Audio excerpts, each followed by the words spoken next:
What is going on, everybody? James Hancock here, back to review Creed 2, which I caught last night. I am down in Virginia. As you can see, I'm not in my normal man cave in New York, but I'm determined to review this movie nonetheless because I'm a lifelong fan of the Rocky movies. When I was a little kid, Rocky 3 and 4 were just a massive part of my childhood. I have no idea how many times I watched those movies. I think they're two of the most gloriously entertaining movies from the 1980s, and a lot of people don't give credit where credit is due that Sylvester Stallone basically directed them back to back while starring in them. I think we can all agree that over the 40-year history of the Rocky franchise, that the franchise has had its fair share of ups and downs. But if I'm being perfectly candid, as long as I am alive and as long as they keep making movies that take place in the Rocky universe, I will keep going. I don't know if there's a franchise on this earth that has more heart or that can generate the kind of emotions that the Rocky movies can generate when they're really firing on all cylinders. A perfect example would be toward the end of Rocky 2. Adrian's been in a coma for a while, and as she comes to and she looks at Rocky and just says, "When?" And you suddenly hear this bell in the background, and I'm getting goosebumps as I even describe it. And you just feel like you can run through walls. The music starts going, he's doing push-ups and clapping and running, and it's just one of those movies that makes you feel invincible, makes you feel alive. And when it comes to the world of sports in movies, I don't think any other sports movies come close to the Rocky movies when they're really doing what they do best. And also, if you're a fan of combat sports, I'm much more of an MMA guy than a boxing guy, but the idea of narratives is a huge part of combat sports because it's not just about who's going to have superior skill, technique, and heart on any given night. It's all about following these fighters over the course of their careers, who their friends and allies are, who their adversaries are, who's training with them, who are they training. And while a lot of these Rocky movies can be a little bit formulaic in terms of the overall story construction, the way I judge any individual movie in this franchise is to what degree are they successfully able to sustain the narrative, what kind of style are they going to use to tell the story. But if you want to know what my general level of interest in boxing is, I'm a casual fan at best. I watch a lot of mixed martial arts. I will tune into big fights like the Tyson Fury versus Deontay Wilder fight coming up in a couple weeks. But what's funny about these Rocky movies is I don't know what kind of answers you would get if you just ask a lot of people out there, like name the top 5 heavyweight champions of all time. But if you ask people on the street, have you ever heard of Rocky? They're like, oh, absolutely. Like Rocky is like arguably the most famous boxer of all time, in spite of the fact that he's not an actual figure.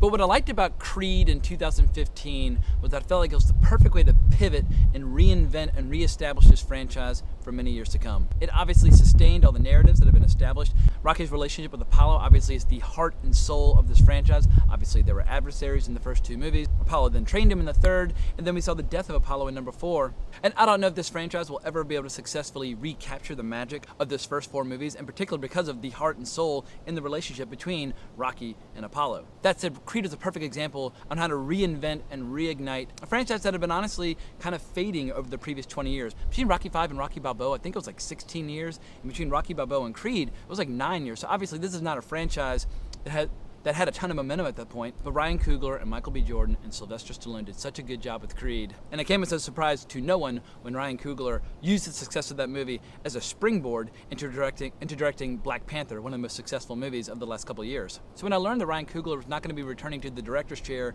for Creed 2, I was a little sad. However, I feel like he did get to say what he wanted to say with that character. He admitted in interviews that when he was a kid, he would watch Rocky 1 and 2 with his dad, and they would root for Apollo. But as a filmmaker, I totally understand that he needs new frontiers and new challenges. And when I saw the trailer for Creed 2, I got very fired up. It just had all the dimensions of Shakespearean drama, Greek tragedy, you name it. But the sad reality is Creed 2 is not as strong as Creed. And it wounds me to say that, but as someone that's been following this franchise his entire life, I totally accept that this franchise will have its ups and downs. I'm not saying Creed 2 is not an enjoyable movie. I'm not saying you shouldn't go see Creed 2. It was a perfectly enjoyable movie. But the first Creed just had this incredible feeling of being like a moment in pop culture history, like a passing of the baton from one generation to the next. Whereas Creed 2 just feels a little bit more formulaic.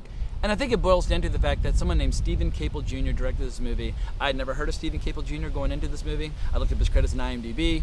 I bear no ill will to him. He just is not the kind of dynamic, distinctive individual voice that he can bring to the equation the same way Ryan Coogler was able to do. And that will be pretty obvious to anyone within the first few minutes of the movie. Because we pick up a few years after the first Creed movie. Donnie's fighting for the heavyweight belt. And it's a cool opening fight. I mean, the fight scenes in this movie are pretty good overall. But to see the young Creed winning the heavyweight title and not getting just this giant surge of emotion, I knew some of the heart and soul that I love about this franchise was probably going to be missing over the course of the story, because him winning the heavyweight belt just felt a little bit like a non-event. And to his credit, Michael B. Jordan just hurls himself into this movie.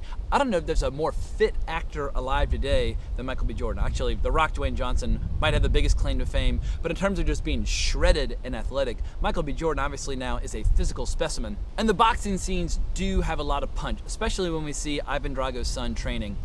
While Ivan Drago's son doesn't necessarily have a lot of personality, he's just a giant human being. He has this huge frame, and we see that he's had the ultimate rough upbringing in Kiev in Ukraine. He has a really tough, grueling manual labor job, and when he boxes, he basically just destroys everything he touches. And when they see that Donnie's won the heavyweight belt, they seize the moment, they travel to America, they host a press conference, and they throw down the challenge. If you've seen the trailer, you know that Rocky's not 100% in favor of the fight. He just thinks Donnie has a lot more to live for at this point. Donnie's getting married, he's expecting a child, and for a large chunk of the movie, Creed and Rocky have a parting of the ways. Because not only does Creed get absolutely destroyed in the fight, he gets destroyed only to have his opponent disqualified, so he's still got the belt, so he still has this enormous pressure. Are you going to fight this guy again? Are you going to accept other challengers? Are you going to continue boxing? But he's got cracked ribs, he's got a ruptured kidney. He just gets absolutely destroyed. And if not for the fact that he takes a punch while he has one knee down, he would have lost the belt. And in classic Rocky fashion, we have a situation where Donnie's got to figure out, what is he fighting for? Why is he fighting? What makes him tick? And he's got to rebuild himself and rise from the ashes like a phoenix. And of course, he and Rocky team back up. And one of the more interesting, fun twists of this movie is seeing how Rocky basically decides to undo or untrain everything Donnie knows about boxing. Because people remember in Rocky 3, basically it was all about Apollo teaching Rocky how to use footwork, how to use movement, that he wasn't going to be able to slug it out with Clubber Lang, that he was going to lose every time. But that if he could learn technique and actually learn how to box for the first time, he'd probably get his belt back. But what's funny is that this movie is the total polar opposite of that, because what Rocky's trying to teach Donnie how to do is to take punishment, how to stand inside and just trade body blows, and basically just have these brutal exchanges, and it's all about who can take the most damage, who can take the most punishment. And so a lot of his training just consists of just standing there and letting Rocky hit him in the stomach with medicine balls. Or they do this cool thing where they take a giant tire and two fighters have to stand with one foot inside of it, and they just trade body blows without the ability to move away from one another. And I would say the other story with Ivan Drago and his son is kind of good. We learned that Ivan Drago basically got abandoned by all his friends and allies in Russia after he lost to Rocky, and that what he really wants to do is rebuild himself, reinvent himself, and basically have a seat at the table again with all the Russian VIPs. And he and his son kind of have a confusing relationship, because Ivan Drago, he's a little bit of a bully to his son, and his son starts to question, like, what are we doing this for? Like, are we doing this for me? Or are we doing this so you can get back together with your ex-wife? Like, what's going on here? And it's kind of successful, but not entirely. At the very end, when we see that Drago and his son have had a bit of a reconciliation, it definitely put a smile on my face, but it's not nearly as interesting a story as that between Donnie and Rocky. And if the first Creed movie was all about passing the baton to the next generation, Creed 2 is definitely all about the young Creed becoming his own man, stepping out from the shadow of his father, owning his own name, building his own legacy, having his own achievements. Because if this franchise tries to completely exclusively live in the shadow of nostalgia for the old movies, it ultimately will run out of gas. And much like the character of Donnie Creed, these movies also have to stand on their own 2 feet. And there's some interesting moments that we haven't seen in the franchise before. Obviously, Tessa Thompson's character, she's really into music. And there's this great scene in Moscow when Donnie's about to come out to the ring, and she steps out, and she's basically singing and performing to the crowd as she and Donnie march toward the ring. It reminded me quite a bit of Conor McGregor's fight with Chad Mendes when Sinead O'Connor was singing this Irish fight song in the audience, and Conor came out, heard the music, and turned around and kind of raised his fist to her and then kept going out and beat the holy hell out of Chad Mendes. So I hope they will continue making these movies. I did enjoy Creed 2, but I probably won't be rewatching it anytime soon.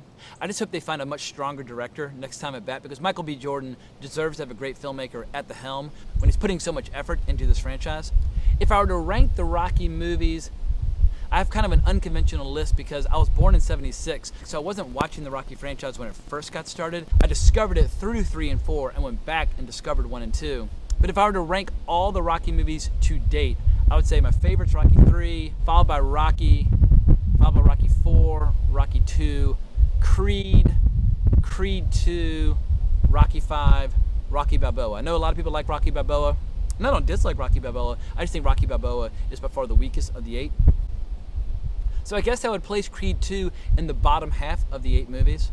But it's almost impossible for me to judge this franchise in an objective fashion because, like I said, 3 and 4 are so completely, totally interwoven with the fabric of my childhood that I'll probably never be able to look at those two movies in an objective light. It's just nothing but emotion for me when I watch those movies. In any event, if you like the Rocky movies, definitely check out Creed 2. And if you like the Rocky movies, you probably don't need this review to encourage you to do so. You've probably already seen the movie. But if you want to talk about the Rocky franchise or now the Creed franchise, you can always find me on Twitter. I love talking boxing, MMA. I love talking combat sports in film. If you enjoyed this reaction and review, please consider subscribing to my channel. I would really appreciate it.